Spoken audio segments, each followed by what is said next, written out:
ফাতা-2 ইসরায়েলের জন্য চ্যালেঞ্জ। ইরানের ফাতা-2 ক্ষেপণাস্ত্র প্রচলিত ব্যালিস্টিক ক্ষেপণাস্ত্রের চেয়ে অনেক বেশি উন্নত। এর প্রধান বৈশিষ্ট্য হলো এটি উড়ার সময় দিক পরিবর্তন করতে পারে, যা এটিকে ইসরায়েলের ক্ষেপণাস্ত্র প্রতিরক্ষা ব্যবস্থার জন্য অত্যন্ত কঠিন একটি লক্ষ্যে পরিণত করেছে। ফাতা-2 এর বিশেষত্ব কি? ফাতা-2 এর উড্ডয়ন প্রক্রিয়া কয়েকটি ধাপে সম্পন্ন হয়। বুস্টার বিচ্ছিন্নকরণ। প্রথমে বুস্টার রকেট আলাদা হয়ে যায় এবং ওয়ারহেড বহনকারী গ্লাইড ভেহিকল স্বাধীনভাবে উঠতে শুরু করে। বায়ুমণ্ডলে পুনঃপ্রবেশ।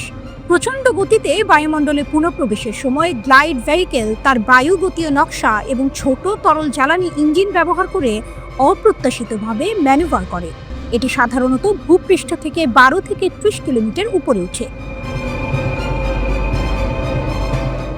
লক্ষ্যের দিকে অগ্রগমন।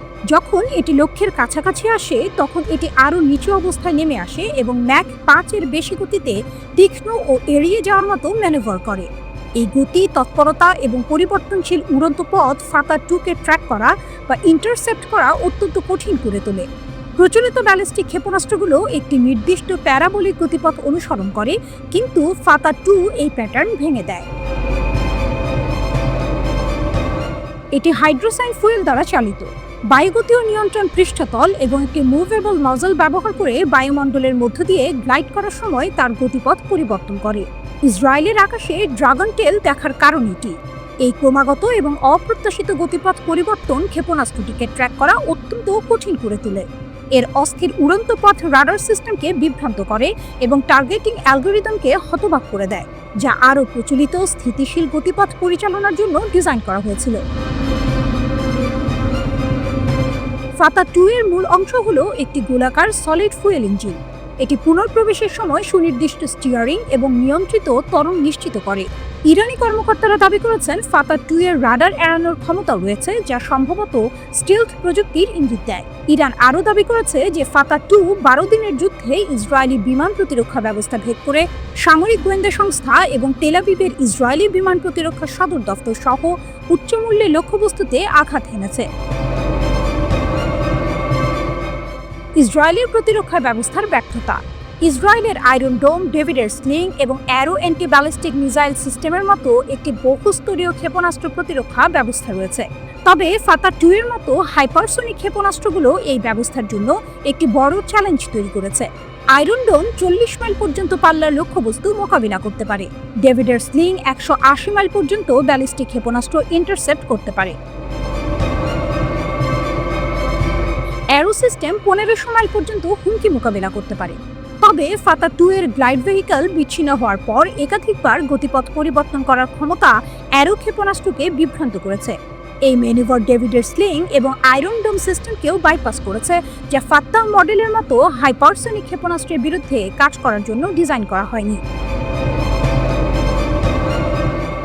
ইরান প্রায় 100টি ক্ষেপণাস্ত্র, ড্রোন এবং ক্রুজ ক্ষেপণাস্ত্র একসঙ্গে ব্যবহার করে ইসরায়েলি বিমান প্রতিরক্ষা ব্যবস্থাকে অতিরিক্ত চাপ সৃষ্টি করে। এরপরই ফাতা ক্ষেপণাস্ত্রগুলো নিক্ষেপ করা হয়। যদিও অ্যারো মিসাইল প্রতিরক্ষা ব্যবস্থা ইসরায়েলে পৌঁছানোর আগে অনেক ক্ষেপণাস্ত্র সফলভাবে ইন্টারসেপ্ট করেছে, তবুও অনেকগুলো ক্ষেপণাস্ত্র ইসরায়েলের আকাশ প্রতিরক্ষা ব্যবস্থার বাধা এড়িয়ে যায়।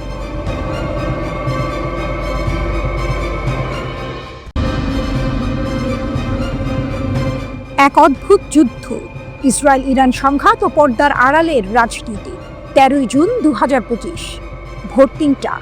200 এরও বেশি ইসরায়েলি যুদ্ধ বিমান প্রবেশ করল ইরানের আকাশ সীমায়। তাদের লক্ষ্য ছিল 100টিরও বেশি পারমাণবিক, সামরিক এবং অবকাঠামো লক্ষ্যবস্তু। এটি ছিল একটি সমন্বিত হামলা। এরপরের 12 দিনের যুদ্ধকে কেউ কেউ বলছেন ইতিহাসের সবচেয়ে অদ্ভুত যুদ্ধ, কারণ এই যুদ্ধের 3 প্রধান পক্ষ, ইরান, ইসরায়েল ও মার্কিন যুক্তরাষ্ট্র, প্রত্যেকেই নিজেদের বিজয় দাবি করেছে। ইসরায়েল এই অভিযানের নাম দিয়েছিল অপারেশন রাইজিং লায়ন।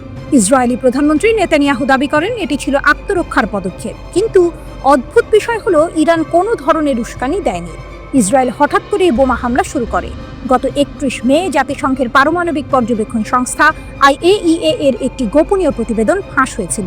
এতে উল্লেখ করা হয়েছিল যে ইরানের কাছে প্রায় 400 কেজি 60% সমৃদ্ধ ইউরেনিয়াম আছে, যা দিয়ে 10টি পারমাণবিক অস্ত্র তৈরি করা সম্ভব। ইরান পারমাণবিক অস্ত্র তৈরি না করলেও পারে, এই সম্ভাবনাকে কাজে লাগিয়ে আমেরিকা ও ইসরায়েল ইরানকে লক্ষ্যবস্তু বানায়। এই হামলার পেছনে আরও দুটি গুরুত্বপূর্ণ বিষয় কাজ করেছে। প্রথমত, ডোনাল্ড ট্রাম্পের হাতে ইরানের সঙ্গে করা পূর্ববর্তী পরমাণু চুক্তি বাতিল হওয়া। দ্বিতীয়ত, ইসরায়েলের প্রধানমন্ত্রী বেনিয়ামিন নেতানিয়াহুর বিরুদ্ধে নিজ দেশে চলা দুর্নীতির মামলা।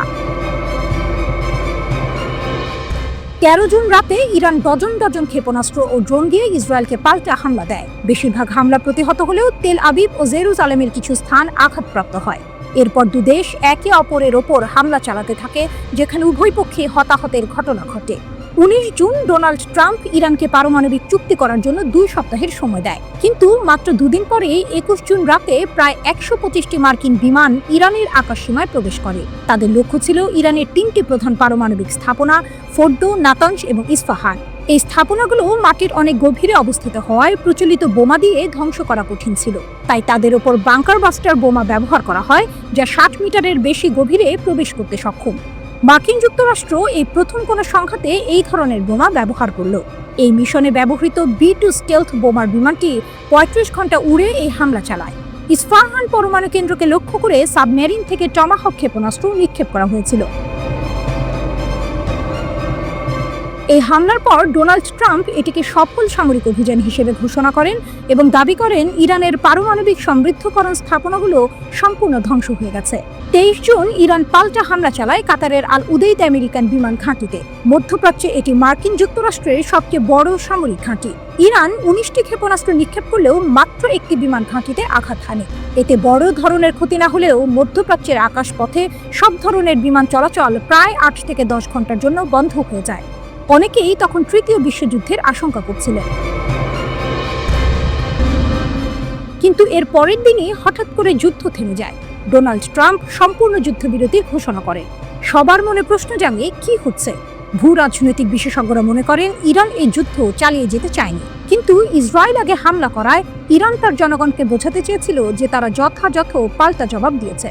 23 জুনের হামলায় ইরান কাতার ও মার্কিন যুক্তরাষ্ট্রকে আগাম সতর্ক করেছিল, যার ফলে মার্কিন যুক্তরাষ্ট্র তাদের বেশিরভাগ বিমান সরিয়ে নিতে পেরেছিল এবং ক্ষয়ক্ষতির পরিমাণ কম হয়েছিল। ইরানের সর্বোচ্চ নেতা দাবি করেন তাদের পারমাণবিক স্থাপনার তেমন ক্ষতি হয়নি এবং তারা যুদ্ধে জয়ী হয়েছেন। অন্যদিকে ট্রাম্প নিজেকে যুদ্ধ থামানোর নায়ক হিসেবে উপস্থাপন করেন এবং নোবেল পুরস্কারের দাবি করেন। ইসরায়েলি প্রধানমন্ত্রী নেতানিয়াহু নিজেকে বিজয়ী দাবি করেন ইসরায়েল ইরানের সব পারমাণবিক স্থাপনা ধ্বংস করে দিয়েছে। ইসরায়েলিদের মধ্যে 70% এই হামলাকে সমর্থন করে। মজার ব্যাপার হলো, ইসরায়েলি বেনিয়ামিন নেতানিয়াহুর বিরুদ্ধে দুর্নীতির 3টি মামলা চলছে। গাজা ও লেবানন যুদ্ধের কারণে এই বিচার বারবার বিলম্বিত হচ্ছিল। ইরান আক্রমণের মাত্র 10 দিন আগে 3 জুন নেতানিয়াহুর দুর্নীতির মামলার জেরা শুরু হয়েছিল। ইসরায়েলের চ্যানেল 12-এর এক জরিপ অনুযায়ী 55% ইসরায়েলি মনে করেন যে নেতানিয়াহু গাজা যুদ্ধ চালিয়ে যাচ্ছেন শুধু ক্ষমতা ধরে রাখার জন্য। সাবেক IDF জেনারেল ইসরায়েল জিভো নেতানিয়াহুকে ইচ্ছাকৃতভাবে গাজা যুদ্ধ চালিয়ে যাওয়ার জন্য অভিযুক্ত করেছেন, যাতে তিনি জেল এড়াতে পারেন। এই পরিস্থিতিতে প্রশ্ন ওঠে, ইরানকে তবে ইসরায়েলি প্রধানমন্ত্রীর দুর্নীতির বিচার বিলম্বিত করার জন্য আক্রান্ত হয়েছিল? 26 জুন ডোনাল্ড ট্রাম্প ইসরায়েলকে নেতানিয়াহুর দুর্নীতির বিচার বাতিল করার নির্দেশ দেন। জবাবে নেতানিয়াহু ট্রাম্পকে ধন্যবাদ জানান। যুদ্ধের সমাপ্তি কে কাকে মানালো? এই 12 দিনের যুদ্ধে জড়িত অন্তত 2টি দেশেরই যুদ্ধ চালিয়ে যাওয়ার আগ্রহ ছিল না। ট্রাম্পের প্রধান উদ্দেশ্য ছিল নিজেকে নায়ক হিসেবে তুলে ধরে নোবেল পুরস্কার জেতা। তাই তিনি নেতানিয়াহুকে যুদ্ধবিরতিতে রাজি করান। কাতার ইরানের সঙ্গে মধ্যস্থতা করে এবং ইরান মার্কিন যুক্তরাষ্ট্রকে জানায় যে তারা আর হামলা চালাবে না। জবাবে আমেরিকা কোনো ঘাঁটিতে হামলা না করার প্রতিশ্রুতি দেয় এবং ইরান যুদ্ধবিরতিতে রাজি হয়। পারমাণবিক কর্মসূচির ভবিষ্যৎ ও আসল কারণ। ট্রাম্প দাবি করেছেন ইরানের পারমাণবিক কর্মসূচি সম্পূর্ণ ধ্বংস হয়ে গেছে, কিন্তু পেন্টাগনের ডিফেন্স ইন্টেলিজেন্স এজেন্সির প্রাথমিক মূল্যায়ন অনুযায়ী হামলার ফলে কেবল 3টি পারমাণবিক স্থাপনার উপরের কাঠামো ক্ষতিগ্রস্ত হয়েছে। বোমা ও ক্ষেপণাস্ত্রগুলো সেন্ট্রিফিউজ এবং উচ্চ সমৃদ্ধ ইউরেনিয়াম সম্পূর্ণ ধ্বংস করতে পারেনি। তাদের মতে হামলার আগেই সমৃদ্ধ ইউরেনিয়াম নিরাপদ স্থানে সরিয়ে নেওয়া হয়েছিল এবং এই 12 দিনের যুদ্ধ ইরানের পারমাণবিক কর্মসূচিকে কয়েক মাস বিলম্বিত করেছে মাত্র। প্রশ্ন হলো, এই যুদ্ধের পর ইরান কি পারমাণবিক অস্ত্র তৈরি বন্ধ করবে, নাকি আরও জোরে সোরে এগোবে? ইরানের দৃষ্টিকোণ থেকে তারা এখন দেখেছে যে পারমাণবিক অস্ত্রের সন্দেহ থাকলে যে কোনো দেশ তাদের আক্রমণ করতে পারে। কিন্তু যদি তাদের সত্যিই পারমাণবিক অস্ত্র থাকে, তাহলে কেউ আক্রমণ করার সাহস করবে না। উত্তর কোরিয়া এর প্রকৃষ্ট উদাহরণ। ওয়াশিংটনের আর্মস কন্ট্রোল অ্যাসোসিয়েশন মনে করে সামরিক হামলা কেবল ইরানের পারমাণবিক অস্ত্র তৈরির সংকল্পকে আরও শক্তিশালী করবে। যদিও ইরানের আনুষ্ঠানিক দাবি তাদের পারমাণবিক কর্মসূচি বেসামরিক ও শান্তিপূর্ণ উদ্দেশ্যে। সুপ্রিম লিডার খামেনি 2003 সালে পারমাণবিক অস্ত্র কর্মসূচি স্থগিতের ফতোয়া জারি করেছিলেন, যা আনুষ্ঠানিকভাবে এখনও বাতিল হয়নি। মার্চ 2025-এ মার্কিন director of national intelligence Tulsi Gabbard মার্কিন কংগ্রেসে সাক্ষ্য দিয়েছিলেন যে ইরান পারমাণবিক অস্ত্র তৈরি করছে না। কিন্তু ইসরায়েলের হামলার পর তিনি মত পাল্টে বলেন ইরান সত্যিই পারমাণবিক অস্ত্র তৈরি করছে এবং কয়েক সপ্তাহের মধ্যেই তা প্রস্তুত হতে পারে।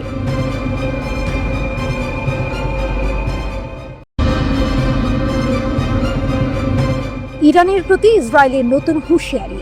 যুদ্ধবিরতির আড়ালে কি চলছে? যুদ্ধবিরতি মানেই কি সব শান্ত? ইসরায়েল আর ইরানের ক্ষেত্রে কিন্তু এমনটা মনে হচ্ছে না। ইসরায়েলের প্রতিরক্ষামন্ত্রী ইসরায়েল কাটজ এক মারাত্মক হুঁশিয়ারি দিয়েছেন, যদি ইসরায়েলকে হুমকি দেন বা ক্ষত করার চেষ্টা করেন, তাহলে ইসরায়েলের লম্বা হাত তেহরান, তাবরিজ, ইস্পাহান যে কোনো জায়গায় আপনাদের কাছে পৌঁছে যাবে। আমাদের যদি ফিরতে বাধ্য করা হয়, তাহলে আরও শক্তি নিয়ে ফিরব। ইরান ও ইসরায়েলের মধ্যে একটি ভঙ্গুর যুদ্ধবিরতি চলছে। প্রশ্ন হলো, এই যুদ্ধবিরতির আড়ালে আসলে কি খেলা চলছে? হামলার নেপথ্যের কারণ পরমাণু অস্ত্র নাকি অন্য কিছু? গত 13 জুন ইসরায়েল ইরানে আকস্মিক হামলা চালায়। এরপর দুই দেশের মধ্যে পাল্টাপাল্টি হামলা চলছিল। এর মধ্যে 21 জুন যুক্তরাষ্ট্র ইরানের 3টি পরমাণু স্থাপনায় হামলা চালিয়ে আগুন আরও বাড়িয়ে দেয়। উত্তপ্ত এই পরিস্থিতির মধ্যেই মার্কিন প্রেসিডেন্ট ডোনাল্ড ট্রাম্পের মধ্যস্থতায় 24 জুন যুদ্ধবিরতিতে রাজি হয় ইরান ইসরায়েল। কিন্তু এই যুদ্ধবিরতি যে কেবল একটি সাময়িক বিরতি, তা কাটজের কথায় স্পষ্ট। ইসরায়েল ও যুক্তরাষ্ট্রের মাথা ব্যথা মূলত ইরানের পরমাণু প্রকল্পগুলো নিয়ে। ইরান বরাবরই দাবি করে আসছে যে তাদের পরমাণু প্রকল্প শান্তিপূর্ণ কাজে ব্যবহৃত হচ্ছে। কিন্তু ওয়াশিংটন ও তেল আবিবের অভিযোগ, তেহরান আসলে পরমাণু অস্ত্র তৈরির দিকে এগোচ্ছে। ট্রাম্প আগেও হুঁশিয়ারি দিয়েছিলেন, ইরান যদি আবার পরমাণু অস্ত্র তৈরির দিকে এগোয়, তাহলে যুক্তরাষ্ট্র আবারও হামলা চালাবে। সমৃদ্ধ ইউরেনিয়াম এবং নতুন আশঙ্কার জন্ম। ইসরায়েল কাটজের এই হুঁশিয়ারি এমন এক সময় এলো যখন মার্কিন সংবাদ মাধ্যম দ্য নিউ ইয়র্ক টাইমস ইরানের পরমাণু প্রকল্পগুলো নিয়ে একটি চাঞ্চল্যকর প্রতিবেদন প্রকাশ করেছে। এই প্রতিবেদন অনুযায়ী গত মাসে যুক্তরাষ্ট্রের বোমা হামলার পরেও ইরানের কাছে কিছু সমৃদ্ধ ইউরেনিয়াম রয়ে গেছে বলে ইসরায়েল মনে করছে। তাদের আশঙ্কা, এসব ইউরেনিয়াম পরমাণু অস্ত্র তৈরিতে ব্যবহৃত হতে পারে। যুক্তরাষ্ট্রের দাবি, 21 জুনের হামলায় ইরানের 3টি পরমাণু স্থাপনা ফোর্দো, ইস্পাহান ও নাতানজ পুরোপুরি ধ্বংস হয়ে গেছে। মার্কিন প্রতিরক্ষা দপ্তরের মুখপাত্র শন পার্লেন জোর দিয়েই বলেছেন, তারা ইরানের পারমাণবিক কর্মসূচিকে 1 থেকে 2 বছর পেছনে ঠেলে দিয়েছেন। কিন্তু ইসরায়েলের হিসাব ভিন্ন। তাদের মতে, হামলায় ইরানের পরমাণু কেন্দ্রে থাকা 18,000 সেন্ট্রিফিউজের বেশিরভাগই ধ্বংস হলেও 60% মাত্রায় সমৃদ্ধ সব ইউরেনিয়াম নষ্ট হয়নি। এর মানে হলো কিছু ইউরেনিয়াম এখনও ইরানি বিজ্ঞানীরা ব্যবহার করতে পারবেন। ইসরায়েলের এক কর্মকর্তা নাম প্রকাশ না করার শর্তে নিউ ইয়র্ক টাইমসকে বলেছেন, কেউ যদি সেই ইউরেনিয়াম সংগ্রহের চেষ্টা করে, তবে ইসরায়েল আবার হামলা চালাবে। ইসরায়েলের ওই কর্মকর্তা আরও একটি বিস্ফোরক তথ্য দিয়েছেন। তাদের বিশ্বাস, 10 মাস আগে হিজবুল্লাহ নেতা হাসান নাসরুল্লাহ নিহত হওয়ার পর ইরান জোরে সোরে পরমাণু বোমা বানানোর চেষ্টা চালাচ্ছে। এই সংক্রান্ত প্রমাণ নিয়ে যুক্তরাষ্ট্র ও ইসরায়েলের মধ্যে আলোচনা হয়েছে। এরপরই গত 13 জুন ইরানের ওপর হামলা চালানোর পরিকল্পনাকে এগিয়ে নেয় ইসরায়েল। ইসরায়েল ও যুক্তরাষ্ট্রের হামলার জেরে জাতিসংঘের আন্তর্জাতিক পরমাণু শক্তি সংস্থা IAEA এর সঙ্গে ইরানের সম্পর্ক খারাপ হয়েছে। ইরানের প্রেসিডেন্ট মাসুদ পেজেশকিয়ান সংস্থাটিকে পক্ষপাতদুষ্ট বলে অভিযোগ করেছে। তিনি বলেছেন, ইরানের পরমাণু প্রকল্পগুলো নিয়ে IAEA কাজ করতে চাইলে তাদের দ্বিমুখী নীতি ত্যাগ করতে হবে।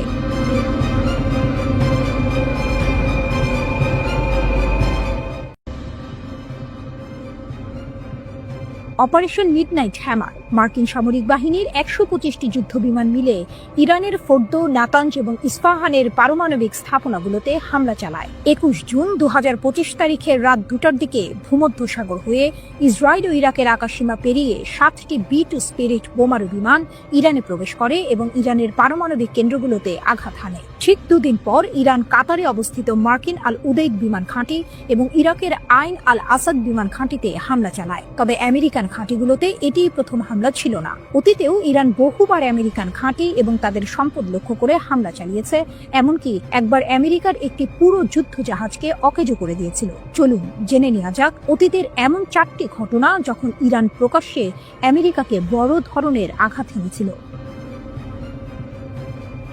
কাসেম সোলেমানির হত্যার প্রতিশোধ। আইন আল আসাদ বিমান ঘাঁটিতে হামলা। ৩ জানুয়ারি ২০২০ তারিখে বাগদাদ বিমানবন্দরে মার্কিন ড্রোন হামলায় ইরানের শীর্ষ জেনারেল কাসেম সোলেমানি নিহত হন। তার মৃত্যুর খবর ইরানি শোকের আবহ তৈরি করে এবং ইরান এর প্রতিরোধ নেওয়ার সিদ্ধান্ত নেয়। যখন সবাই ভাবছিল যে ইরান কেবল বাগাড়ম্বর করবে, তখন ইরান সিদ্ধান্ত নিল যে এবার জবাব হবে সরাসরি ক্ষেপণাস্ত্রের মাধ্যমে। ইরান প্রকাশ্যে আমেরিকাকে হুমকি দিয়ে বলেছিল যে আমেরিকা আমাদের সেনাপতিকে মেরেছে, এবার তাকে এর মূল্য দিতে হবে। আইন আল আসাদ বিমান ঘাঁটি ইরাকের পশ্চিমাঞ্চলে অবস্থিত আমেরিকার একটি অত্যন্ত গুরুত্বপূর্ণ ঘাঁটি। সোলেমানি হত্যার মাত্র 6 দিন পর 8 জানুয়ারি ২০২০ তারিখে রাত 1টা 20 মিনিটে ডজন খানেক ফাতা এবং কিয়াম ব্যালিস্টিক ক্ষেপণাস্ত্র আকাশে দেখা যায় এবং সেগুলো আমেরিকান বিমান ঘাঁটিতে আগুনের মতো বর্ষিত হয়। ইরানের এই হামলা এতটাই সুনির্দিষ্ট ছিল যে এই ক্ষেপণাস্ত্রগুলো আমেরিকান ঘাঁটির জ্বালানি ডিপো, বিমান আশ্রয় কেন্দ্র এবং কমান্ড পোস্টকে নিখুঁত নির্ভুলতার সাথে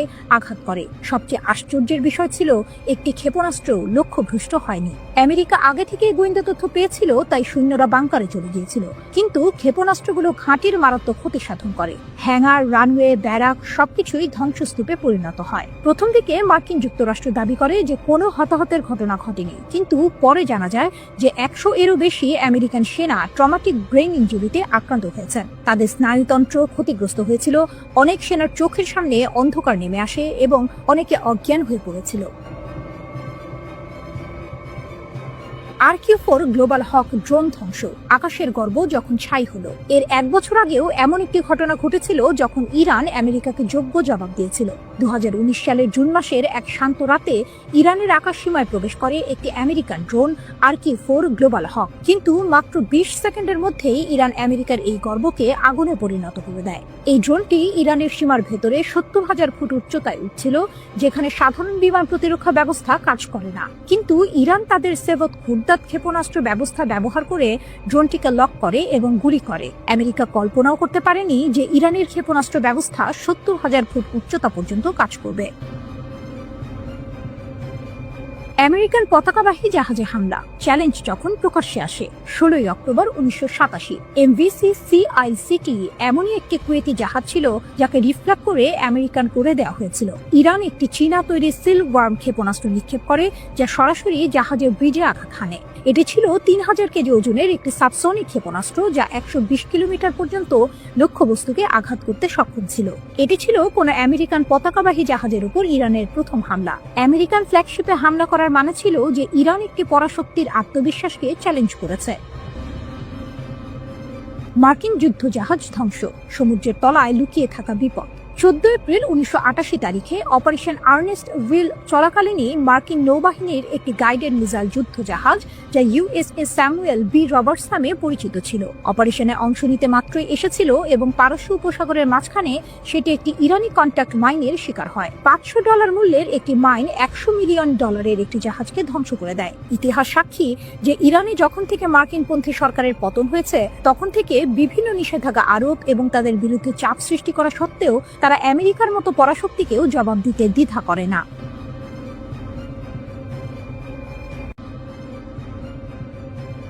ইরান কেন এখনো বিপজ্জনক? ইসরায়েল ইরান সংঘাতের পর বিশ্ব জুড়ে প্রশ্ন উঠেছে, ইরান কি সত্যিই দুর্বল হয়ে পড়েছে? বিশেষজ্ঞরা বলছেন পারমাণবিক স্থাপনায় মার্কিন হামলা এবং তাদের সহযোগীদের দুর্বল করে দেয়া হলেও ইরান এখনো মারাত্মক বিপজ্জনক। টাইমস অফ ইসরায়েলের বিশ্লেষণ।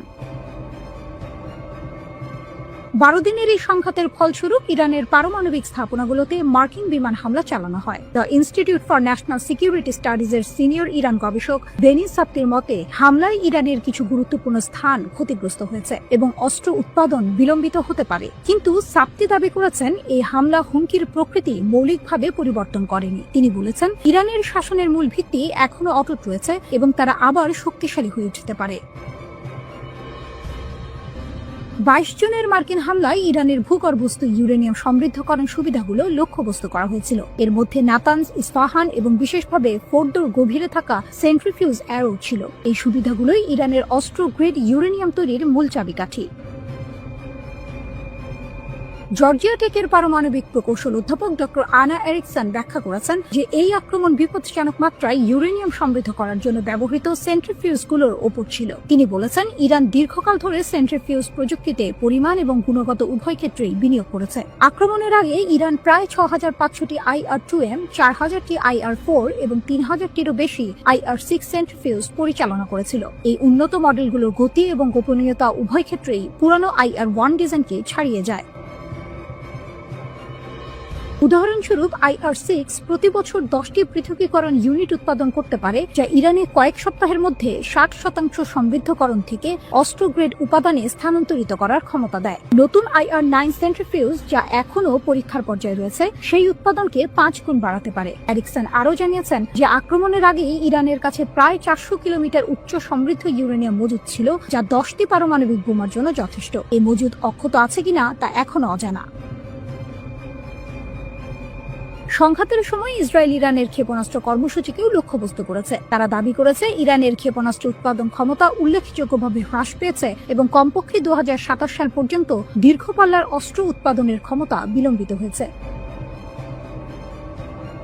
কিন্তু সাপ্তি সতর্ক করে বলেছেন, এই ব্যর্থতাগুলো নিয়ে আত্মতুষ্টিতে ভোগা উচিত নয়। তার মতে, এটি কেবল ক্ষেপণাস্ত্র বা পারমাণবিক কর্মসূচির বিষয় নয়, এটি শাসন ব্যবস্থার স্থিতিশীলতার বিষয়। তিনি উল্লেখ করেছেন, মার্কিন যুক্তরাষ্ট্র এবং ইসরায়েলি হামলা IRGC জেনারেল সদর দপ্তর এবং এভিন কারাগারকেও লক্ষ্য করেছিল।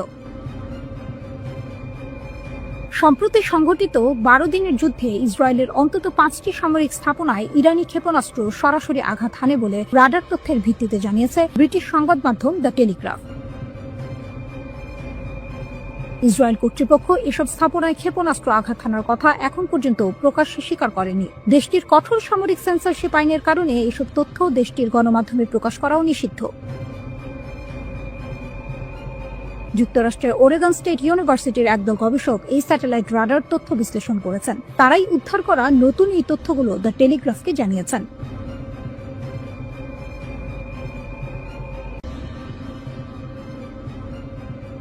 মার্কিন হামলা সত্ত্বেও ইরান এখনো পারমাণবিক অস্ত্র চায়, এক বিশেষজ্ঞের ভয়ঙ্কর সতর্কবার্তা। আমেরিকা আর ইসরায়েলের একের পর এক হামলা সত্ত্বেও ইরান কি এখনো পারমাণবিক অস্ত্রের স্বপ্ন দেখছে? একজন শীর্ষ নিরাপত্তা বিশেষজ্ঞের সতর্কবার্তা কিন্তু তেমনই ইঙ্গিত দিচ্ছে। তিনি বলছেন, ইরানের সবচেয়ে বিপজ্জনক ক্ষমতা হলো কূটনীতিকে নিজেদের স্বার্থে ব্যবহার করা, আর এর লক্ষ্য একটাই, পারমাণবিক অস্ত্রের চূড়ান্ত লক্ষ্য। ফাউন্ডেশন ফর ডিফেন্স অব ডেমোক্রেসিজের ইরান প্রোগ্রামের senior director Behnam Ben Taleblu Fox News ডিজিটালকে বলেছেন, ইরানের পরবর্তী পদক্ষেপ হবে মেরামত, পুনর্গঠন এবং নতুন করে সবকিছু সাজানো। কিন্তু প্রশ্ন হলো, তারা এটা কিভাবে করবে? আন্তর্জাতিক সম্প্রদায়ের সাথে ফ্লার্ট করে নাকি সম্পূর্ণ অন্ধকারে চলে গিয়ে? এটা এখনো দেখার বাকি, তিনি যোগ করেন। গত মাসে ইরানের পারমাণবিক কর্মসূচিতে মার্কিন যুক্তরাষ্ট্র এবং ইসরায়েলের হামলার পর ফোর্দো, ইস্পাহান এবং নাতানজ পারমাণবিক স্থাপনা গুরুতরভাবে ক্ষতিগ্রস্ত হয়েছে বলে সরকারি মুখপাত্র ফাতেমে মোহেজেরানি নিশ্চিত করেছেন। তবে ক্ষতির পরিমাণ নিয়ে সন্দেহ রয়েছে, বিশেষ করে হামলার আগে ইরান কঠোর সুরক্ষিত স্থাপনা থেকে কোনো সমৃদ্ধ ইউরেনিয়াম বা সেন্ট্রিফিউজ সরিয়ে নিতে সক্ষম হয়েছিল কিনা তা নিয়ে প্রশ্ন উঠছে। যদিও ট্রাম্প প্রশাসন দাবি করেছে যে তারা 3টি স্থাপনা নিশ্চিহ্ন করে দিয়েছে, ইসরায়েলি কর্মকর্তারা বলছেন তারা পরিস্থিতি নিবিড়ভাবে পর্যবেক্ষণ করছেন। মার্কিন যুক্তরাষ্ট্র এবং ইসরায়েলের বিশেষজ্ঞরা বিশ্বাস করেন, ইরান এখনও বাংকার ধ্বংসকারী বোমা থেকে ক্ষতির পরিমাণ মূল্যায়ন করছে এবং তারা যতটা সম্ভব পুনরুদ্ধার ও মেরামত করার চেষ্টা করবে, যার অর্থ তারা সময় কিনতে চাইবে। বেন তালেবুলু বলেছেন, নিঃসন্দেহে সরকার এখনো একটি কূটনৈতিক কৌশল তৈরি করবে যা কাউকে আটকে রাখার জন্য এবং এই সরকারের জন্য যতটা সম্ভব সময় বের করার জন্য ডিজাইন করা হবে। রাষ্ট্রপতি ডোনাল্ড ট্রাম্প আলোচনা শুরু হতে পারে বলে ইঙ্গিত দিলেও ইরান এখনই আলোচনার জন্য তাড়াহুড়ো করতে নারাজ। ইরানি পররাষ্ট্রমন্ত্রী আব্বাস আরাকচি সিবিএস নিউজকে এক সাক্ষাৎকারে বলেছেন, আমি মনে করি না যে আলোচনা এত তাড়াতাড়ি পুনরায় শুরু হবে। কূটনীতির দরজা কখনোই বন্ধ হবে না।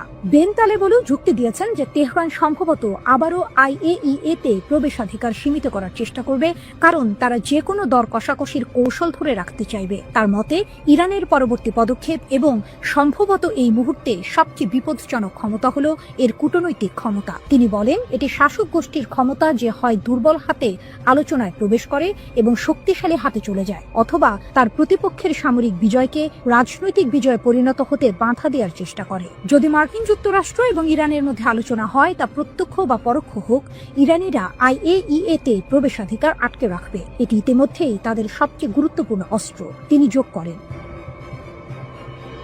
বেন তালেবুলু ব্যাখ্যা করেছেন, IAEA কে দর কষাকষির একটি মাধ্যম হিসেবে ব্যবহার করা ইরানকে কেবল তার পারমাণবিক কর্মসূচি পুনঃপ্রতিষ্ঠার জন্য সময় নষ্ট করতে সাহায্য করে না। বেন তালেবুলু সতর্ক করে দিয়েছেন যে ইরান তার পারমাণবিক উচ্চাকাঙ্ক্ষা ছেড়ে দেবে না। তিনি উল্লেখ করেছেন, 1980-এর দশকে ইরাকের সাথে যুদ্ধের সময় তেহরানের নিরাপত্তা ব্যবস্থা সম্পূর্ণরূপে পরিবর্তিত হয়েছিল। তার সবকিছুই তখন থেকে শুরু হয়েছিল ব্যালিস্টিক ক্ষেপণাস্ত্র কর্মসূচি, ড্রোন কর্মসূচি, সামুদ্রিক আগ্রাসন, আন্তর্জাতিক সন্ত্রাসী যন্ত্রপাতি এবং পারমাণবিক কর্মসূচি। সবই 1980-এর দশকে শুরু হয়েছিল। তিনি বলেন, এই পারমাণবিক কর্মসূচি পুনরুজ্জীবিত করে ইরান একটি চূড়ান্ত প্রতিরোধক খুঁজছিল। ইরানি শাসন ব্যবস্থার এই বিশেষজ্ঞ সতর্ক করে দিয়েছেন যে ভূ রাজনৈতিক লক্ষ্য অর্জনের জন্য ইরানের পারমাণবিক কর্মসূচি বিকাশের 40 বছরের আবেগ মার্কিন সামরিক হস্তক্ষেপের কারণে পরিবর্তিত হবে না।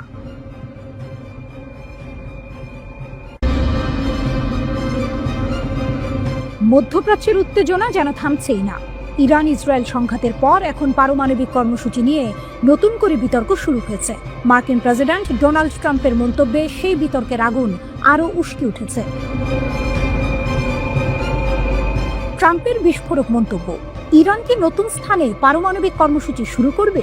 মার্কিন প্রেসিডেন্ট ডোনাল্ড ট্রাম্প এক বিস্ফোরক মন্তব্য করেছেন। এয়ারফোর্স ওয়ানে সাংবাদিকদের সঙ্গে কথা বলার সময় ট্রাম্প বলেছেন, ইরান নতুন স্থানে তাদের পারমাণবিক কর্মসূচি শুরু করতে পারে। তিনি মনে করেন, গত মাসে মার্কিন হামলার পর ইরানের পারমাণবিক কর্মসূচি স্থায়ীভাবে পিছিয়ে গেছে। তবে ট্রাম্পের শঙ্কা, যুক্তরাষ্ট্র ও ইসরায়েলের হামলার পর তেহরান নতুন স্থানে তাদের কর্মসূচি পুনরায় শুরু করতে পারে। তিনি আরও উল্লেখ করেন যে ইরান পারমাণবিক কর্মসূচি পরিদর্শনের অনুমতি দিতে বা ইউরেনিয়াম সমৃদ্ধকরণ বন্ধ করতে রাজি হয়নি। এর আগে যুক্তরাষ্ট্রের প্রতিরক্ষা দফতর পেন্টাগন জানিয়েছিল, মার্কিন বিমান হামলায় ইরানের 3টি পরমাণু স্থাপনায় পারমাণবিক কর্মসূচি 1 থেকে 2 বছর পিছিয়ে গেছে। পেন্টাগনের মুখপাত্র শন পার্নেল বলেন, হামলার লক্ষ্যবস্তু হওয়া 3 ইরানি পারমাণবিক স্থাপনা ধ্বংস করা হয়েছে। তার ভাষ্য, আমরা অন্তত 1 থেকে 2 বছর তাদের কর্মসূচি পিছিয়ে দিতে পেরেছি। গোয়েন্দা মূল্যায়ন এমনটাই বলছে। ইসরায়েল যুক্তরাষ্ট্রের সমন্বিত হামলা ও ক্ষয়ক্ষতি নিয়ে ভিন্ন মত। নতুন করে পরমাণু চুক্তির লক্ষ্যে ওয়াশিংটন তেহরান পরোক্ষ আলোচনার মধ্যেই 13 জুন ইসরায়েল সামরিক আগ্রাসন শুরু করে, যার লক্ষ্য ছিল ইরানের পারমাণবিক কেন্দ্র ধ্বংস করা। এর 1 সপ্তাহ পর ইসরায়েলের সঙ্গে যোগ দেয় যুক্তরাষ্ট্র। গত 21 জুন মার্কিন B-2 স্টেলথ বোমারু বিমান ইরানের ফোর্দো পারমাণবিক স্থাপনা সহ 3টি পরমাণু কেন্দ্রে বোমা ফেলে। ওই দিনই ট্রাম্প দাবি করেন, ইরানের পরমাণু কার্যক্রম শেষ করে দেওয়া হয়েছে। অন্যান্য কর্মকর্তারাও একই দাবি করেন। তবে মার্কিন গোয়েন্দা সংস্থাগুলোর তথ্যে ক্ষয়ক্ষতি নিয়ে ভিন্নতা দেখা গেছে। পেন্টাগনের গোয়েন্দা শাখা ডিফেন্স ইন্টেলিজেন্স এজেন্সি DIA জানিয়েছে, এই হামলায় ইরানের পারমাণবিক কর্মসূচি মাত্র কয়েক মাস পিছিয়ে গেছে, ধ্বংস হয়নি। ইরান ইউরেনিয়াম সমৃদ্ধকরণ বন্ধে রাজি নয়, ট্রাম্পের উদ্বেগ। মার্কিন প্রেসিডেন্ট ডোনাল্ড ট্রাম্প বারবার বলেছেন, ইরান তাদের পারমাণবিক কর্মসূচির পরিদর্শন মেনে নেয়নি এবং ইউরেনিয়াম সমৃদ্ধকরণ বন্ধ করতেও সম্মত হয়নি। হোয়াইট হাউসে স্বাধীনতা দিবস উদযাপন শেষে এয়ারফোর্স ওয়ানে নিউ জার্সি যাওয়ার পথে সাংবাদিকদের সঙ্গে আলাপকালে ট্রাম্প বলেন, তিনি বিশ্বাস করেন ইরানের পারমাণবিক কর্মসূচি স্থায়ীভাবে ক্ষতিগ্রস্ত হয়েছে, যদিও ইরান এটি অন্য কোনো স্থানে আবার শুরু করতে পারে। রয়টার্স এ খবর জানিয়েছে। সাংবাদিকদের ট্রাম্প বলেন, আমি বলবো এটা স্থায়ীভাবে পিছিয়ে গেছে। আমার মনে হয় ওদের অন্য কোনো স্থানে আবার শুরু করতে হবে, আর যদি ওরা শুরু করে তাহলে সেটা হবে এক বড় সমস্যা। তিনি আরও বলেন, তেহরানকে আবার পারমাণবিক কর্মসূচি শুরু করতে দেয়া হবে না এবং ইরান তার সঙ্গে বৈঠক করতে চায়। যুক্তরাষ্ট্র ও ইসরায়েল বলছে ইরান ইউরেনিয়াম সমৃদ্ধ করছে পারমাণবিক অস্ত্র তৈরির উদ্দেশ্যে। তবে তেহরান বলছে তাদের পারমাণবিক কর্মসূচি শুধুমাত্র শান্তিপূর্ণ উদ্দেশ্যে। গত জুনে ইসরায়েল প্রথমবারের মতো ইরানের পারমাণবিক স্থাপনাগুলোতে সামরিক হামলা চালায়। ওই সময় থেকে IAEA এর পরিদর্শকরা ইরানের কোনো স্থাপনায় প্রবেশ করতে পারেননি। যদিও সংস্থার মহাপরিচালক রাফায়েল গ্রোসি বলেছেন, পরিদর্শন ফের শুরু করাই তার সর্বোচ্চ অগ্রাধিকার। এদিকে ইরানের পার্লামেন্ট একটি আইন পাশ করেছে, যেখানে বলা হয়েছে যতক্ষণ না তাদের পারমাণবিক স্থাপনাগুলোর নিরাপত্তা নিশ্চিত হচ্ছে ততক্ষণ IAEA এর সঙ্গে সহযোগিতা স্থগিত থাকবে।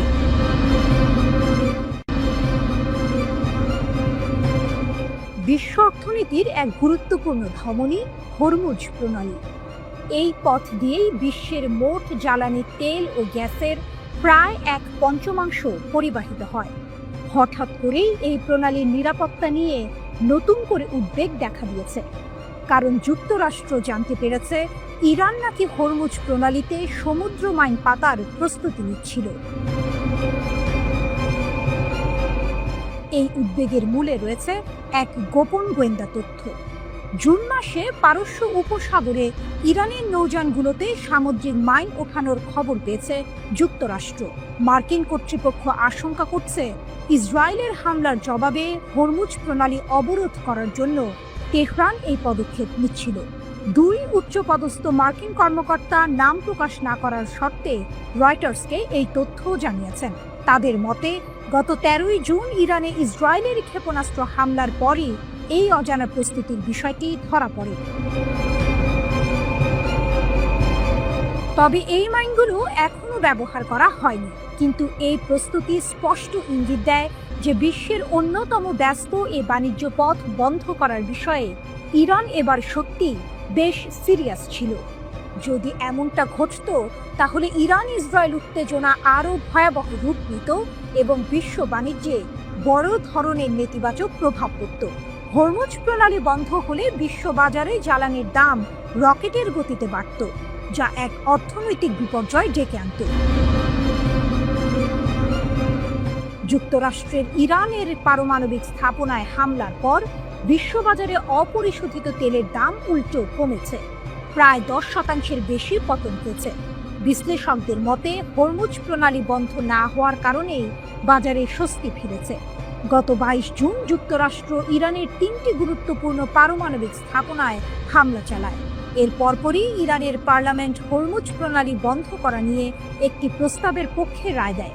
যদিও এটি মানা বাধ্যতামূলক ছিল না, কারণ হরমুজ প্রণালী বন্ধ করার চূড়ান্ত সিদ্ধান্ত নেয়ার ক্ষমতা কেবল ইরানের সর্বোচ্চ জাতীয় নিরাপত্তা পরিষদের হাতে। ইরান এর আগেও বহুবার এমন হুমকি দিয়েছে, কিন্তু তা কখনো কার্যকর করেনি। রয়টার্স নিশ্চিতভাবে জানতে পারেনি ইরান ঠিক কবে মাইন উঠিয়েছিল, কিংবা মাইনগুলো পরে নামানো হয়েছে কিনা। মার্কিন কর্মকর্তারা এও জানাননি যুক্তরাষ্ট্র কিভাবে এই মাইন বোঝাইয়ের বিষয়টি শনাক্ত করেছে। তবে সাধারণত স্যাটেলাইট চিত্র, মনুষ্য গুপ্তচর বৃত্তি অথবা উভয়ের সমন্বয়ে এমন তথ্য সংগ্রহ করা হয়। মার্কিন কর্মকর্তারা মনে করছেন ইরানের এই মাইন বোঝাই পদক্ষেপ হয়তো নিছকই একটি চাতুর্যের কৌশলও হতে পারে। ইরান হয়তো বোঝাতে চেয়েছিল যে তারা হরমুজ প্রণালী বন্ধে প্রস্তুত, অথচ আসলে তা করতে চায়নি। আবার এটাও হতে পারে যে ইরানের সামরিক বাহিনী শুধু শীর্ষ নেতৃত্বের নির্দেশের অপেক্ষায় প্রয়োজনীয় প্রস্তুতি নিচ্ছিল। হরমুজ প্রণালী ওমান ও ইরানের মধ্যবর্তী একটি জলসীমা, যা পারস্য উপসাগরকে ওমান উপসাগর ও আরব সাগরের সঙ্গে যুক্ত করেছে। এর সবচেয়ে সরু অংশের প্রস্থ মাত্র 21 মাইল। জাহাজ চলাচলের জন্য এর দুদিকে মাত্র 2 মাইল চওড়া পথ রয়েছে। সৌদি আরব, সংযুক্ত আরব আমিরাত, কুয়েত ও ইরাকের মতো ওপেকভুক্ত দেশগুলো তাদের বেশিরভাগ অপরিশোধিত তেল এই প্রণালী দিয়েই এশিয়ায় রপ্তানি করে। এলএনজি রপ্তানিতে বিশ্বের অন্যতম শীর্ষ দেশ কাতারও তাদের প্রায় সব তরল গ্যাস এই পথেই পাঠায়। মজার ব্যাপার হলো, ইরান নিজেও তাদের বেশিরভাগ অপরিশোধিত তেল এই পথেই রপ্তানি করে। তাই প্রণালী বন্ধ করলে তেহরানের নিজেরই বড় ক্ষতির আশঙ্কা থাকে। এরপরও ইরান বহু বছর ধরে প্রণালী বন্ধের প্রস্তুতিতে বিপুল সম্পদ ব্যয় করে আসছে। 2019 সালের তথ্য অনুযায়ী ইরানের কাছে 5,000-এর বেশি সামুদ্রিক মাইন ছিল, যা ছোট ও দ্রুতগামী নৌযানের মাধ্যমে দ্রুত স্থাপন করা সম্ভব।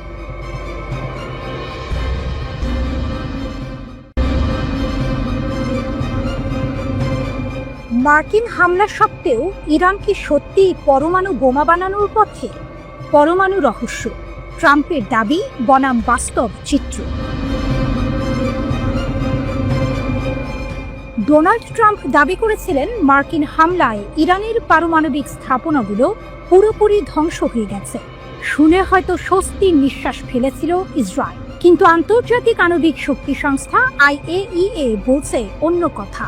তাদের মতে ইরানের পরমাণু বোমা বানানোর ক্ষমতা নাকি কয়েক মাসের মধ্যেই ফিরে আসতে পারে।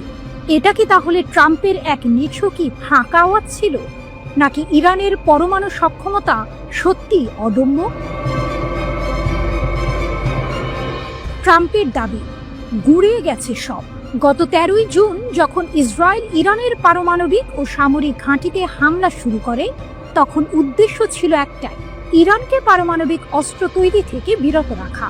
এরপর যুক্তরাষ্ট্র যোগ দেয় এই হামলায়, তেহরানের 3টে গুরুত্বপূর্ণ পারমাণবিক স্থাপনাকে লক্ষ্য করে। হামলার পর মার্কিন প্রেসিডেন্ট ডোনাল্ড ট্রাম্প দাবি করেন, তাদের হামলায় ইরানের পারমাণবিক কর্মসূচি নাকি কয়েক বছর পিছিয়ে গেছে। তার কথায় ছিল এক প্রকার আত্মবিশ্বাসের সুর, যেন ইরান আর কখনো পরমাণু বোমা বানানোর কথা ভাবতেও পারবে না। IAEA এর চমকপ্রদ তথ্য, পুরোটা শেষ হয়নি, কিন্তু এই আত্মবিশ্বাসের মূলে কুঠারাঘাত করলেন আন্তর্জাতিক আণবিক শক্তি সংস্থার IAEA প্রধান রাফায়েল গ্রোসি। তিনি CBS নিউজকে দেয়া এক সাক্ষাৎকারে স্পষ্ট জানিয়েছেন, যুক্তরাষ্ট্র এবং ইসরায়েলের হামলায় ইরানের পারমাণবিক স্থাপনাগুলোর মারাত্মক ক্ষতি হলেও তা সম্পূর্ণ ধ্বংস হয়নি। গ্রোসি বলেন, আসলে কেউই দাবি করতে পারে না যে সবকিছু পুরোপুরি ধ্বংস হয়ে গেছে এবং সেখানে আর কিছুই নেই। তার মতে ইরান এখনো শিল্প এবং প্রযুক্তিগতভাবে এতটাই সমৃদ্ধ যে তারা চাইলে কয়েক মাসের মধ্যেই কয়েকটি সেন্ট্রিফিউজ চালু করতে পারে এবং সমৃদ্ধ ইউরেনিয়াম উৎপাদন শুরু করতে পারে। ভাবুন তো, যেখানে ট্রাম্প দাবি করেছিলেন ইরান কয়েক বছর পিছিয়ে গেছে, সেখানে IAEA বলছে কয়েক মাস। এই পার্থক্যটা কি অবিশ্বাস্য নয়?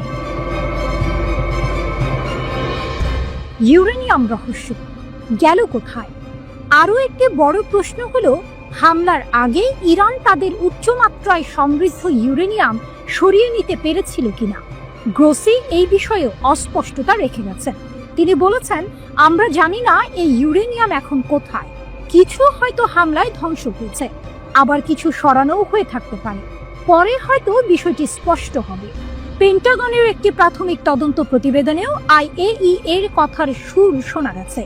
সেখানে বলা হয়েছিল, যুক্তরাষ্ট্রের হামলায় ইরানের পারমাণবিক কর্মসূচি হয়তো কেবল কয়েক মাস পিছিয়ে দেওয়া গেছে, কয়েক বছর নয়।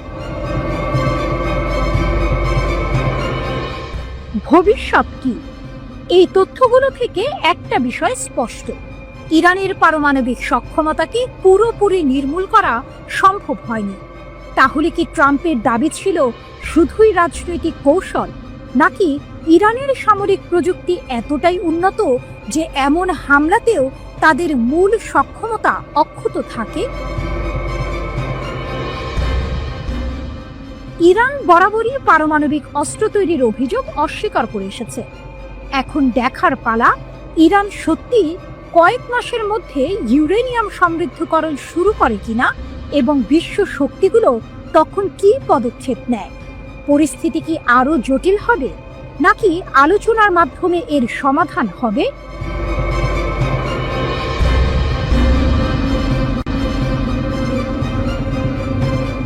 ইসরায়েলের বিরুদ্ধে ইরানের প্রতিশোধমূলক হামলায় যে কেবল শহর ধ্বংস হয়েছে তাই নয়, বরং শত শত কোটি ডলার মূল্যের ইসরায়েলি ড্রোন উধাও হয়ে গেছে।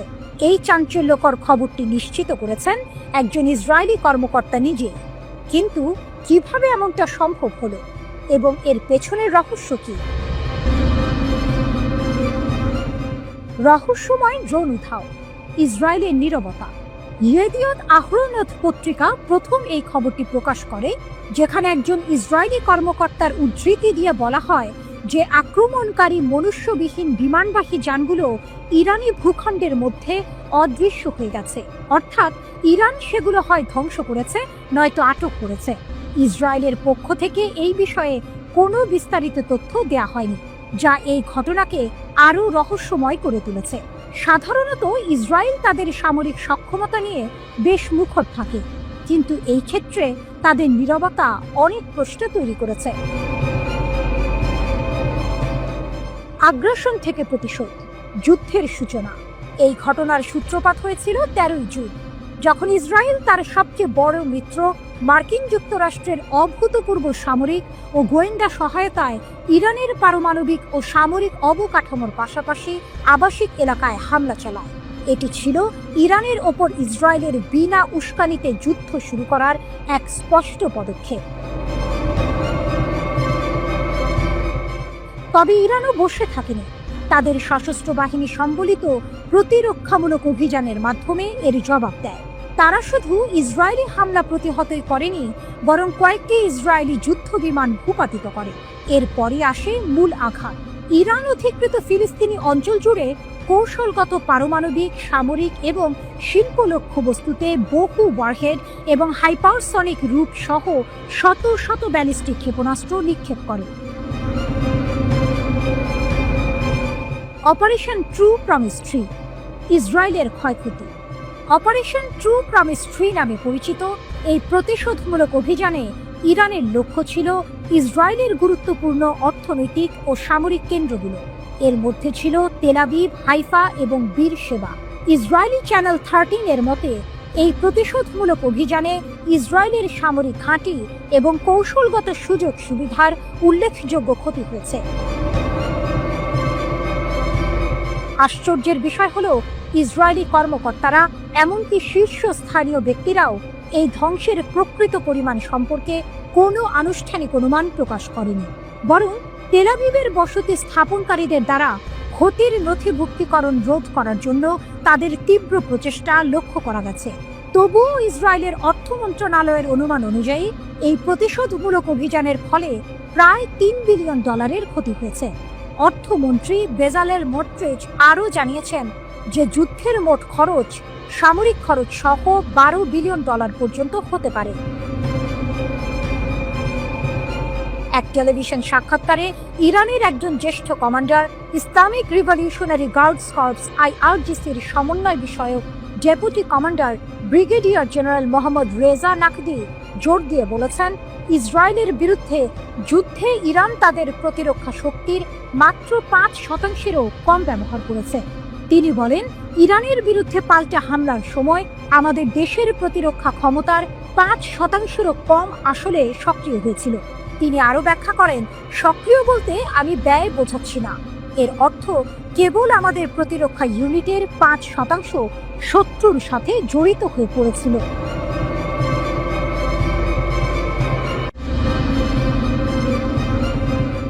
ইয়েমেনের সশস্ত্র বাহিনী YAF আবারও ইসরায়েলকে বড়সড় ধাক্কা দিয়েছে। এবার তাদের জুলফিকার ক্ষেপণাস্ত্র সরাসরি আঘাত হেনেছে বীরশেবার একটি সংবেদনশীল ইসরায়েলি সামরিক লক্ষ্যবস্তুতে। এই হামলা ইসরায়েলের শক্তিশালী আকাশ প্রতিরক্ষা ব্যবস্থার দুর্বলতাগুলো আরও একবার চোখে আঙুল দিয়ে দেখিয়ে দিল। ইয়েমেনি সশস্ত্র বাহিনীর মুখপাত্র ব্রিগেডিয়ার জেনারেল ইয়াহিয়া সারি ঘোষণা করেছেন, বীরশেবাতে একটি স্পর্শকাতর ইসরায়েলি সামরিক স্থানে দূরপাল্লার ক্ষেপণাস্ত্র হামলা চালানো হয়েছে। এটি ফিলিস্তিনিদের প্রতি ইয়েমেনের সামরিক সহায়তার এক নতুন মাত্রা যোগ করেছে। সবচেয়ে তাৎপর্যপূর্ণ বিষয় হলো, এই প্রথম ইয়েমেনি বাহিনী প্রকাশ্যে স্বীকার করল যে তারা ইয়েমেনি ভূখণ্ড থেকে প্রায় 2243 কিলোমিটার দূরে অবস্থিত বীরশেবাতে জুলফিকার ক্ষেপণাস্ত্র নিক্ষেপ করেছে। এই হামলার পরিসর এবং নির্ভুলতা সামরিক বিশ্লেষকদের অবাক করে দিয়েছে। এই হামলার গুরুত্ব কেবল এর বিশাল পাল্লার মধ্যেই সীমাবদ্ধ নয়, বরং ইসরায়েলের বহুস্তরযুক্ত বিমান প্রতিরক্ষা নেটওয়ার্ক, যার মধ্যে রয়েছে আয়রন ডোম, ডেভিড স্লিং এবং অ্যারো সিস্টেম, এড়িয়ে ক্ষেপণাস্ত্রটির সফল আঘাত হানার ঘটনাও এর গুরুত্ব বাড়িয়ে দিয়েছে। ইসরায়েলি সংবাদ মাধ্যম নিশ্চিত করেছে, বীরশেবা আরাদ অঞ্চল এবং মৃত সাগরের কিছু অংশে সাইরেন বেজে ওঠে এবং এর কিছুক্ষণ পরেই একটি বিস্ফোরণের খবর পাওয়া যায়। যদিও ইসরায়েলি কর্মকর্তারা দাবি করেছেন যে ক্ষেপণাস্ত্রটি প্রতিহত করা হয়েছে, তবে এর পরপরই সাইরেন বেজে ওঠা এবং বিস্ফোরণের খবর তাদের দাবিকে প্রশ্নবিদ্ধ করেছে। ক্ষেপণাস্ত্রটি থামাতে ইসরায়েলের ব্যর্থতা তাদের বিমান প্রতিরক্ষা ব্যবস্থার ক্রমবর্ধমান দুর্বলতা, বিশেষত দক্ষিণ দিক থেকে আসা হুমকির বিরুদ্ধে স্পষ্ট করে তুলেছে। বিশ্লেষকরা বলছেন, ক্ষেপণাস্ত্রের গতিপথের সমতলতা, অপ্রত্যাশিত উৎক্ষেপণ কোণ এবং ইন্টারসেপ্টর মজুতের ওপর চাপ এর পেছনে কাজ করেছে। প্রতিরক্ষা প্রতিবেদন অনুযায়ী ইসরায়েলের প্রযুক্তিগত উন্নত ব্যবস্থাও ইয়েমেন, লেবানন এবং ইরান সহ একাধিক ফ্রন্ট থেকে উৎক্ষেপিত দূরপাল্লার নির্ভুল অস্ত্রের সামনে ক্রমশ চ্যালেঞ্জের মুখে পড়েছে। জেনারেল সারি জানিয়েছেন, এই সর্বশেষ অভিযানটি গাজার ফিলিস্তিনিদের সমর্থনের একটি বৃহত্তর প্রচারণার অংশ। গত সপ্তাহেও ইয়েমেনি বাহিনী ব্যালিস্টিক ক্ষেপণাস্ত্র এবং ড্রোন ব্যবহার করে বীরশেবা, ইয়াফা এবং হাইফায় ইসরায়েলি সামরিক ও কৌশলগত স্থাপনাগুলিতে একাধিক হামলা চালিয়েছে। সারির দাবি অনুযায়ী এই সব হামলা তাদের লক্ষ্যবস্তুতে নির্ভুলভাবে আঘাত করেছে এবং তাদের কাঙ্ক্ষিত ফলাফল অর্জন করেছে।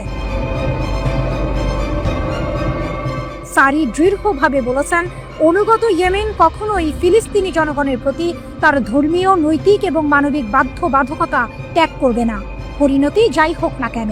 তিনি পুনরায় নিশ্চিত করেছেন যে ইসরায়েলি আগ্রাসন শেষ না হওয়া এবং অবরোধ প্রত্যাহার না হওয়া পর্যন্ত গাজার সাথে সংহতি জানিয়ে সামরিক অভিযান অব্যাহত থাকবে। সম্প্রতি ইয়েমেনি সশস্ত্র বাহিনী প্যালেস্টাইন 2 হাইপারসনিক ক্ষেপণাস্ত্রও মোতায়েন করেছে। 2023 সালের নভেম্বরে লোহিত সাগরে ইসরায়েল ও মার্কিন সমর্থিত নৌযানে হামলা শুরু করে ইয়েমেনি সশস্ত্র বাহিনী।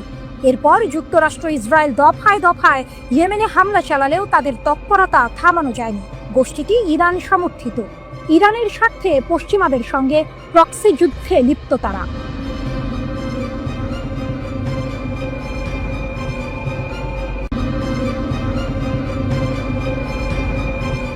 ঘোষণা করেছে তাদের শক্তিশালী সামরিক পদক্ষেপ ইসরায়েলকে একতরফাভাবে আগ্রাসন বন্ধ করতে বাধ্য করেছে। ইরানের supreme national security council SNSC এর সচিবালয় বলেছে যে ইরানের সশস্ত্র বাহিনীর দৃঢ় ও শক্তিশালী প্রতিক্রিয়ার পর ইসরায়েলি সরকার একতরফাভাবে ইসলামিক প্রজাতন্ত্রের বিরুদ্ধে তাদের আগ্রাসন বন্ধ করতে বাধ্য হয়েছে। এক বিবৃতিতে ইরানের শীর্ষ নিরাপত্তা সংস্থা তাদের নিরাপত্তা বাহিনীর অনুকরণীয় সাহসের প্রশংসা করে। বিবৃতিতে বলা হয়, ইহুদিবাদী শত্রুর আগ্রাসনের জবাবে ইরানের সশস্ত্র বাহিনীর সাহসী এবং আত্মত্যাগী সন্তানেরা নেতা ও সর্বাধিনায়ক আয়াতুল্লাহ খামেনির নির্দেশ মেনে চলে এবং প্রতিটি শত্রুতার বিরুদ্ধে অনুকরণীয় সাহসের সাথে প্রতিক্রিয়া জানায়। 24 জুন সকালে মার্কিন প্রেসিডেন্ট ডোনাল্ড ট্রাম্পের ঘোষণা অনুযায়ী ইসরায়েল তাদের আগ্রাসন বন্ধের বিষয়টি নিশ্চিত করার পরই বিবৃতি আসে। ইরানের পররাষ্ট্রমন্ত্রী আব্বাস আরাকচি বলেছিলেন যে তেহরান তার প্রতিশোধমূলক আক্রমণ বন্ধ করবে যদি ইসরায়েলি সরকার ইরানি জনগণের বিরুদ্ধে তাদের অবৈধ আগ্রাসন বন্ধ করে। SNSC আরও উল্লেখ করেছে, ইরানের সশস্ত্র বাহিনীর সাম্প্রতিক অভিযানে কাতারে মার্কিন পরিচালিত আল উদেইদ বিমান ঘাঁটি এবং সমগ্র অধিকৃত অঞ্চল উভয়কেই লক্ষ্য করে ক্ষেপণাস্ত্র হামলা চালানো হয়। এই ঘটনা থেকেই বোঝা যায় ইরানের এই হামলা কতটা সুপরিকল্পিত এবং কৌশলগত ছিল। তারা শুধু ইসরায়েলকেই নয়, বরং ইসরায়েলের মিত্রদেরও লক্ষ্য করে বার্তা দিয়েছে। বিবৃতিতে বলা হয়েছে, ইরানের এই শক্তি বছরের পর বছর ধরে উদ্ভাবনী এবং অক্লান্ত সংগ্রামের মাধ্যমে বিকশিত হয়েছে, যা 12 দিনের তীব্র এবং দক্ষ প্রতিরোধের সময় সম্পূর্ণরূপে মোতায়েন করা হয়। ইরান এই ফলাফলকে ঐশ্বরিক উপহার হিসেবে বর্ণনা করেছে, যা জাতির অন্তর্দৃষ্টি, সশস্ত্র বাহিনীর দৃঢ় সংকল্প এবং শীর্ষ নেতা আয়াতুল্লাহ খামেনির বিজ্ঞ নির্দেশনার বিনিময়ে এসেছে। ইরান নিশ্চিত করেছে ইরানের সশস্ত্র বাহিনী উচ্চ সতর্কতায় রয়েছে, যে কোনো নতুন আগ্রাসনের বিরুদ্ধে দৃঢ় প্রতিক্রিয়া জানাতে প্রস্তুত। 13 জুন ইসরায়েল ইরানের বিরুদ্ধে আগ্রাসন শুরু করে সামরিক কমান্ডার, পারমাণবিক বিজ্ঞানী এবং সাধারণ বেসামরিক নাগরিকদের হত্যা করে। এরপর 22 জুন মার্কিন যুক্তরাষ্ট্র ইসরায়েলি সরকারের সাথে আক্রমণে যোগ দেয় এবং জাতিসংঘের সনদ, আন্তর্জাতিক আইন এবং পারমাণবিক অস্ত্র বিস্তার রোধ চুক্তি এনপিটির গুরুতর লঙ্ঘন করে 3টি ইরানি পারমাণবিক স্থাপনায় বোমা হামলা চালায়। এর প্রতিক্রিয়ায় ইরানের সশস্ত্র বাহিনী ইসরায়েলের জন্য নরকের দরজা খুলে দেওয়ার প্রতিশ্রুতি দেয় এবং অধিকৃত অঞ্চল জুড়ে সংবেদনশীল স্থানে ক্ষেপণাস্ত্র এবং ড্রোন হামলা শুরু করে। এরপর ইরান কাতারের আল উদেইদ বিমান ঘাঁটিতে একের পর এক ক্ষেপণাস্ত্র হামলা চালায়, যা পশ্চিম এশিয়ার বৃহত্তম আমেরিকান সামরিক ঘাঁটি। এই ঘাঁটিটি মার্কিন বিমান বাহিনী কমান্ডের সদর দপ্তর হিসেবে কাজ করে এবং পশ্চিম এশিয়ায় আমেরিকান সামরিক বাহিনীর সবচেয়ে কৌশলগত সম্পদ। এদিকে ইরানে হামলা চালিয়ে ইসরায়েল যুদ্ধবিরতি লঙ্ঘন করায় মার্কিন প্রেসিডেন্ট ডোনাল্ড ট্রাম্প ইসরায়েলি প্রধানমন্ত্রী বেনিয়ামিন নেতানিয়াহুর ওপর অত্যন্ত বিরক্ত। সম্ভবত তিনি মনে করছেন নেতানিয়াহু বিশ্বাস ভঙ্গ করছেন। কাতার ভিত্তিক সংবাদ মাধ্যম আল জাজিরার যুক্তরাষ্ট্র প্রতিনিধি ফিল লাভেল এই কথা বলেছেন।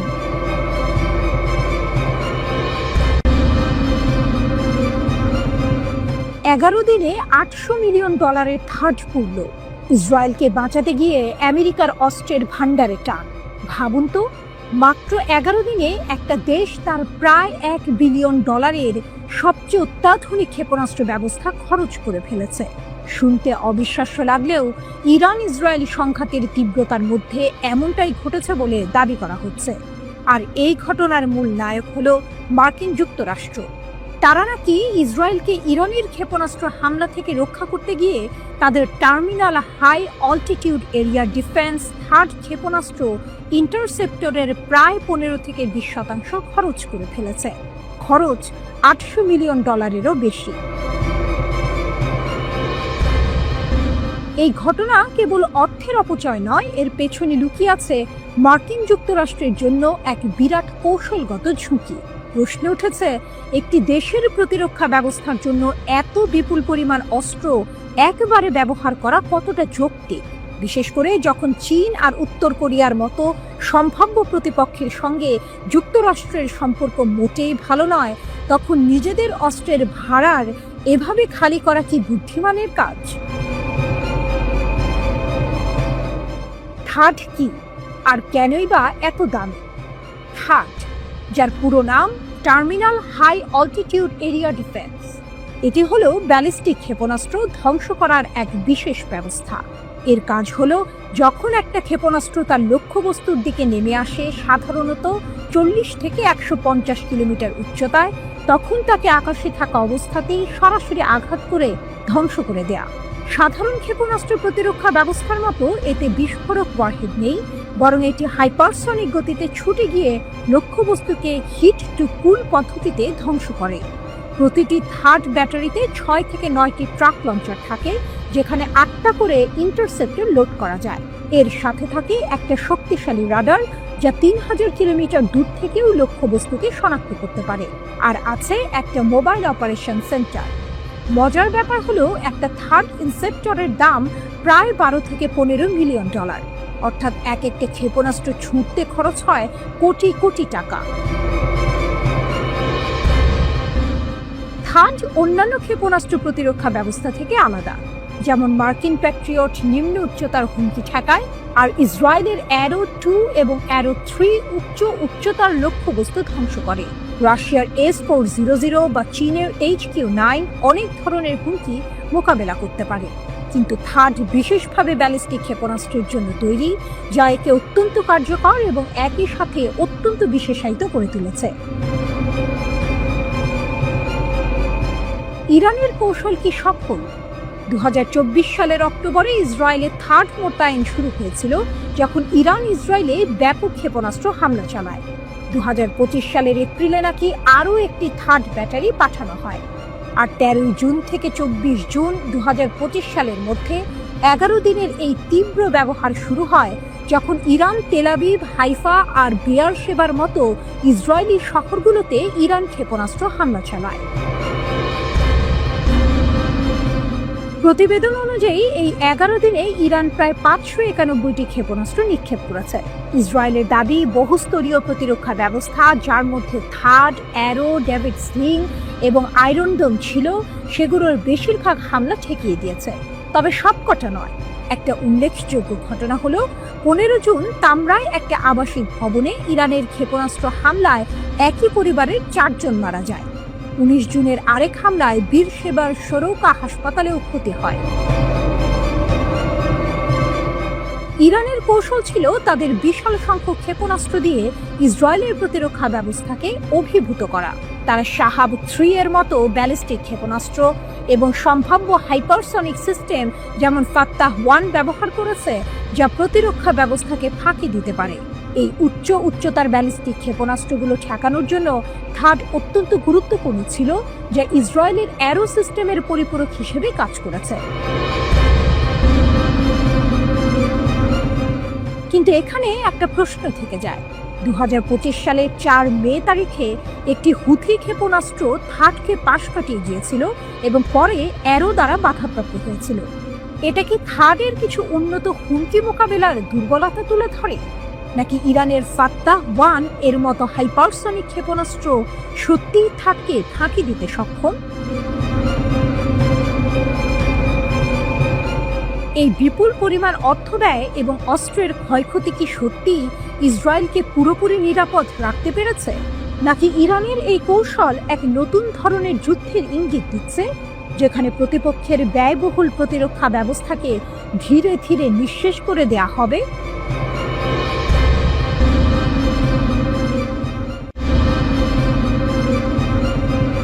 ইরান ইসরায়েল উত্তেজনার রেশ কাটতে না কাটতেই আবারও আলোচনার কেন্দ্রে চলে এসেছে ইরানের পরমাণু কর্মসূচি। এবার আর ফোর্ডো নয়, বিশ্ববাসীর নজর এখন মধ্য ইরানের ইস্পাহানের ভূগর্ভে।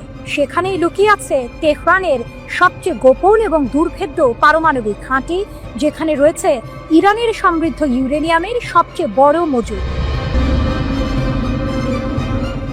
ইস্পাহানের গোপন রহস্য।